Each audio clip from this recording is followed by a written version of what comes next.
parle de la secte juif ultra-orthodoxe Régent Lev Tahar parce qu'on sait qu'il y a une décision importante qui a été rendue en Ontario. Des 14 enfants, tous les enfants devaient être confiés à la DPJ pour des raisons de maltraitance, mais le juge a décidé de donner un délai de 30 jours avant de pouvoir mettre à exécution la décision de la Cour pour permettre à la secte de porter la décision en appel. Résultat, aujourd'hui, il y a 12 des 14 enfants qui sont à l'extérieur du pays. On ne sait pas où ils sont. Non. Il y a 2 familles qui ont quitté le Canada au cours des derniers jours. Et avec nous, pour en parler, Denis Barabi, qui est le directeur du Centre jeunesse des Laurentides. Bonjour, M. Barabi. Bonjour. C'était un peu prévisible, ce qui se passe aujourd'hui. Ben, moi, je n'ai pas été surpris cette semaine quand j'ai appris l'annonce. Évidemment, très déçu au début février de la décision du juge ontarien de suspendre l'application de son ordonnance qui prévoit le retour des enfants au Québec. Ce qu'on voit à peu près rarement en protection de la jeunesse, parce qu'habituellement, quand une ordonnance est rendue, elle est applicable immédiatement. Alors, on leur a laissé un petit 30 jours pour préparer une autre fuite, parce qu'on se rappelle qu'ils ont quitté le Québec le 18 novembre. On ne peut rien faire. À partir du moment où le juge émet son ordonnance, il n'y a personne qui surveille. Bien, je pense que mes collègues de l'Ontario ont effectué une certaine surveillance, mais vous savez... Pourquoi que c'était passé? Bien, dans le fond, il n'y avait pas de limitation, outre le fait qu'il y avait une ordonnance qui disait qu'ils ne devaient pas quitter la région de Chatham-Kent. Mais on n'a pas saisi leur passeport, on n'a pas pris de mesures, dans le fond, qui les auraient empêchés de quitter le pays. Alors, puis moi, c'était une des craintes que j'avais dès le mois de février sur on vient de leur donner un délai possible pour qu'ils repartent.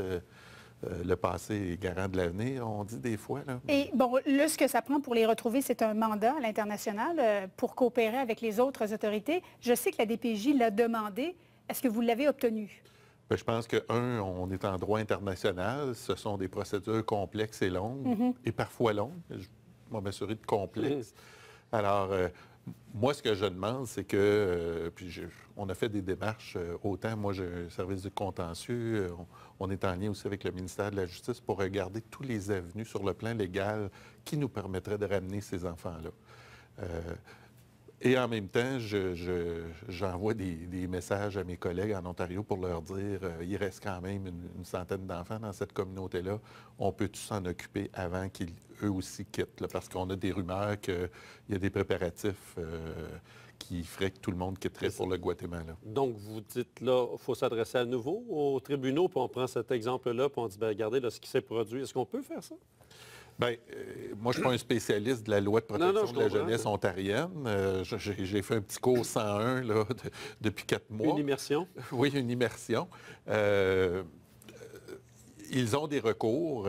Moi, ce que je leur demande, c'est de regarder dans les recours qu'ils ont s'il y a des moyens qu'ils peuvent prendre. Et c'est possiblement de simplement saisir, trouver une façon de leur enlever les passeports qui les empêcheraient. Mais en même temps, il est un peu trop tard aussi parce qu'il y en a une partie, il y a 2 familles qui sont parties. Mais en terminant, M. Barabi, je voulais être certaine de ne pas me tromper. Des 14 enfants, il y en a 12 qui sont partis. Les 2 autres, ils sont où?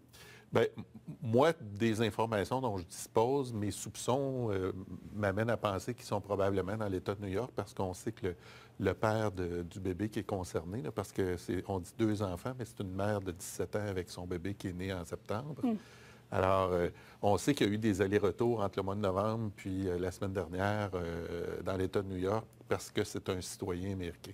Alors, mon soupçon tourne vers les États-Unis. Alors, ça aussi, ça fait partie des démarches que nos collaborateurs qui sont la Sûreté du Québec sont en train de faire pour essayer de localiser ces gens-là et qu'on trouve une façon de ramener tout le monde au Québec.